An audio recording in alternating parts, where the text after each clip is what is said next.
नमस्कार, आप देख रहे हैं लाइव लॉन्ग न्यूज़। मैं हूं आपके साथ खुशबू राय। भोजपुरी इंडस्ट्री को लेकर हमेशा कुछ न कुछ चीज़ें बाहर आती रहती है और कोई न कोई बात सामने आती रहती है। एक और बड़ी खबर भोजपुरी इंडस्ट्री की आज मैं आपसे करने वाली हूं। जी हाँ, मैं बात करूंगी भोजपुरी इंडस्ट्री की मशहूर गायिका शिल्पी राज का। जैसा कि आप सभी जानते हैं, अभी बहरहाल शिल्पी राज के गाने मार्केट में बहुत ही ट्रेंड कर रहे हैं। मुझे लगता है कि अभी के जनरेशन में, अभी के शिल्पी राज का जो उम्र होगा, बहुत कम उम्र में, बहुत कम समय में उन्होंने बहुत ही बड़ी उपलब्धि हासिल की है। और अभी बहरहाल मार्केट में हर जगह भोजपुरी में सबसे ज़्यादा अगर गाने किसी का सुनने को मिलता है तो शिल्पी राज का मिलता है। अब सवाल उठता है कि शिल्पी राज का जब इतना सारा गाना सुनने को मिलता है तो आखिर क्या है, नहीं है।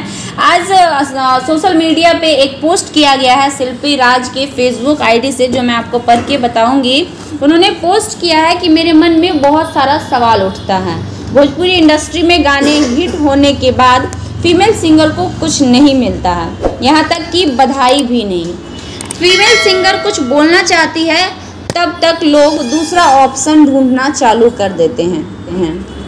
मैं पूछना चाहती हूँ उन कंपनियों से, उन मेल सिंगरों से, क्या फीमेल सिंगर का कोई हक नहीं है? वही 3000 या ज़्यादा से ज़्यादा 5000, बस। सेम यही हाल म्यूज़िक डायरेक्टर का भी है।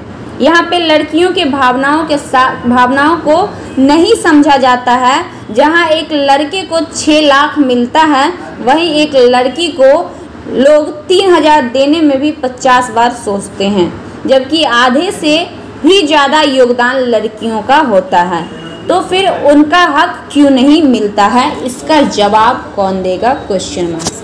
आप देख सकते हैं ये शिल्पी राज की पेज है। उनके पेज से ये शिल्पी राज का शिल्पी राज के पर्सनल पेज, फेसबुक पेज से ये पोस्ट किया गया। तकरीबन 1 घंटे पहले ये पोस्ट किया गया है। इस पोस्ट में उन्होंने इस प्रकार लिखा है कि भोजपुरी इंडस्ट्री में जितने भी गाने अभी बज रहे हैं उसमें लड़कियों का योगदान आधे से अधिक होता है, लेकिन जब मेहनताना की बारी आती है, जब क्रेडिट की बारी आती है तो उन्हें क्रेडिट नहीं दिया जाता, यहाँ तक कि उन्हें बधाई भी नहीं दिया जाता। साफ तौर पे उन्होंने ये भी लिखा है कि मेल सिंगरों को 6 लाख और फीमेल सिंगरों को 3 से 5000 देने के लिए भी लोग 5 बार सोचते हैं। और साथ ही उन्होंने एक जिक्र और भी किया है कि सिर्फ फीमेल सिंगर ही नहीं, म्यूज़िक डायरेक्टर को भी एक फिक्स्ड ही प्राइस मिल पाता है। चाहे गाने मिलियंस में जाए, बिलियंस में जाए, चाहे गाने से कंपनी वाले को लाखों करोड़ों का फ़ायदा हो, चाहे उस गाने से मेल सिंगर को 5 लाख 6 लाख रुपए मिले, लेकिन फीमेल सिंगर को कुछ नहीं मिलता है,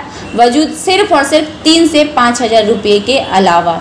आखिर शिल्पी राज ने ऐसा क्यों लिखा है? मैं कोशिश करूंगी शिल्पी राज से इस बारे में बात करने की। और बहरहाल देखा जाए तो भोजपुरी इंडस्ट्री में वाकई में ये चीज़ें हो रही है कि मेल सिंगर की जो रेट है हमेशा दिन प्रतिदिन बढ़ते जाता है, लेकिन अगर मैं बात करूँ फीमेल सिंगर की तो उनकी एक फिक्स्ड प्राइस होती है। डुएट गाने में उन्हें उतना ही प्राइस मिलता है, जबकि देखा जाए तो गाने में बिल्कुल दोनों का ही बराबर योगदान होता है। ये स्टेटमेंट शिल्पी राज ने आज दिया है।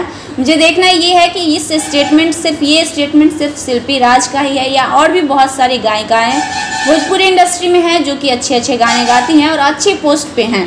क्या सिर्फ उनको भी इसी प्रकार की चीज़ें की जाती है या फिर क्रेडिट उन्हें दिया जाता है या नहीं? मैं कोशिश करूंगी अगली बार फीमेल सिंगर से इस बारे में ज़रूर बात करूं और जानूं कि आखिर उनकी क्या राय है। बाकी की अपडेट्स भी मैं आगे देते रहूंगी। आगे की जानकारी के लिए आप बने रहिए हमारे साथ। आज के लिए इतना ही, मिलते हैं अगली बार। नमस्कार, धन्यवाद।